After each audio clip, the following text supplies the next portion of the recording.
Halo semua, seringkali kan kalau kita ngomongin soal hukum atau aturan, kita tuh fokusnya cuma ke apa aturannya. Tapi pernah nggak sih kita coba mundur sedikit dan nanya, sebenarnya kenapa aturan ini ada? Nah, di sini kita bakal coba gali lebih dalam, kita coba lihat apa sih tujuan mulia di balik semua aturan itu. Coba deh, kita pikirin bareng-bareng. Dari mulai aturan lalu lintas di jalan, sampai aturan di tempat kerja. Semuanya itu ada bukan tanpa alasan kan? Pasti ada tujuan yang lebih besar. Entah itu buat keamanan, keadilan, atau ketertiban. Nah, ternyata prinsip yang sama ini jadi inti dari sebuah konsep yang dalam banget di tradisi hukum Islam. Oke, biar gampang kita pakai contoh ya. Di pasar biasanya kan transaksi itu sah kalau ada ijab kabul. Ada ucapan, saya jual dan saya terima. Tapi ada sebagian ulama, misalnya dari mazhab Maliki, yang bilang, selama harganya jelas dan dua-duanya udah sama-sama ikhlas, misalnya langsung kasih uang dan ambil barang, itu udah sah. Nah, lihat kan, fokusnya geser. Yang paling penting itu bukan lagi kata-kata formalnya, tapi tujuannya, yaitu keadilan dan keriduan bersama itu tercapai. Nah, ide inilah ide buat selalu nyari kenapa di balik setiap apa yang ngebawa kita ke topik utama kita hari ini. Sebuah konsep yang bisa ngebuka cara pandang kita jadi lebih luas terhadap hukum. Yuk, kita selami lebih dalam. Oke, kita mulai dari namanya dulu ya. Kita bedah satu persatu biar benar-benar paham. Pertama, ada kata maqasid. Ini dari bahasa Arab, yang artinya itu tujuan atau sasaran. Jadi intinya ini soal goalnya apa, hasil akhir yang mau dicapai itu apa. Terus ada kata syariah. Kita sering banget dengernya sebagai hukum Islam ya. Tapi makna aslinya itu lebih luas lagi. Jalan yang lurus atau bahkan sumber air. Maksudnya sebuah petunjuk dari Tuhan yang jadi panduan hidup. Nah, sekarang kita gabungin nih. Maqasid syariah itu artinya tujuan-tujuan dari jalan ilahi. Jadi ini tentang memahami hikmah, sasaran, dan tujuan akhir di balik setiap aturan. Bukan cuma sekedar daftar boleh dan tidak boleh, tapi sebuah kerangka tujuan yang lebih besar dan mulia. Ada ulama modern, Ar-Raisuni, yang ngejelasin ini dengan simple tapi kena banget. Katanya, maqasid syariah itu adalah tujuan yang ditetapkan demi kemaslahatan hamba. Nah, kata kuncinya di situ, kemaslahatan atau kesejahteraan manusia. Ini negasin kalau hukum Tuhan itu pada dasarnya ada untuk kebaikan kita semua. Tapi jangan salah ya, konsep sekeren ini nggak muncul gitu aja loh. Ada sejarah perdebatan intelektual yang panjang dan kaya banget di baliknya. Ini nunjukin betapa dinamisnya pemikiran dalam Islam.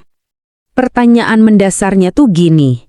Apakah setiap aturan dari Tuhan itu pasti punya alasan atau hikmah yang bisa kita pahami pakai akal kita? Atau jangan-jangan ada beberapa aturan yang murni kehendaknya aja dan kita sebagai manusia nggak perlu mempertanyakannya? Jadi ada dua kubu utama nih. Kelompok pertama, mu'allalah, mereka percaya kalau setiap ketetapan Tuhan itu pasti punya tujuan dan hikmah. Tugas kita sebagai manusia adalah mencoba memahaminya. Terus ada kelompok kedua, ghairu mu'allalah, yang berpendapat kalau kehendak Tuhan itu mutlak, nggak terikat alasan apapun. Bagi mereka, kita taat ya karena itu perintah, titik. Perdebatan ini nunjukin betapa dalamnya para ulama merenungkan hakikat hukum Tuhan. Nah, dari semua perdebatan dan kajian selama ratusan tahun itu, para ulama akhirnya sampai pada satu kesimpulan penting. Ternyata, ada beberapa tujuan universal yang jadi fondasi dari seluruh syariah. Inilah inti dari semua ini. Jawabannya ada 5 tujuan fundamental yang dijaga dan dilindungi oleh setiap aturan dalam syariah. 5 hal ini saking pentingnya sampai punya nama khusus, ad-daruriyat al-khamsah, atau kalau kita artikan, 5 kebutuhan pokok. Kenapa pokok? Karena tanpa kelima hal ini, kehidupan manusia bisa kacau balau, baik di dunia maupun di akhirat. Dan inilah kelima kebutuhan pokok itu. Pertama, menjaga agama, hifzah din, yaitu kebebasan berkeyakinan. Kedua, menjaga jiwa, hifzan an-nafs, ini soal hak untuk hidup. Ketiga, menjaga akal, hifz al-aql, perlindungan buat pikiran kita biar tetap sehat. Keempat, menjaga keturunan, hifzan nasl, ini tentang melindungi keluarga. Dan kelima, menjaga harta, hifz al-mal, yaitu hak kepemilikan. Kalau kita renungkan, kelimanya ini kan universal banget ya. Ini adalah fondasi peradaban manusia dimanapun. Oke, kita udah tahu definisinya, udah tahu juga 5 tujuannya. Terus, emang ini penting ya buat kita sekarang? Kenapa kita perlu banget memahami maqasid syariah ini? Penting banget. Pertama, ini ngubah cara kita ngelihat hukum. Dari sekedar teks kaku jadi semangat di balik teks itu. Kedua, maqasid syariah ini selalu menempatkan kesejahteraan manusia sebagai prioritas. Ini juga yang bikin hukum Islam bisa tetap relevan karena ada kerangka untuk menjawab masalah-masalah baru yang muncul. Dan yang paling krusial, ini jadi semacam rem buat pemahaman yang terlalu kaku dan literal. Sekaligus nunjukin kalau di balik semua aturan itu ada fondasi yang sangat rasional dan penuh kasih sayang. Nah, sebagai penutup, coba deh kita renungkan pertanyaan ini.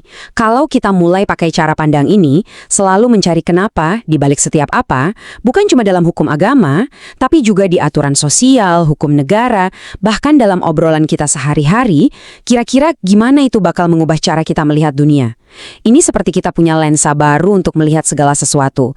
Lensa yang ngajak kita untuk selalu mencari hikmah dan tujuan.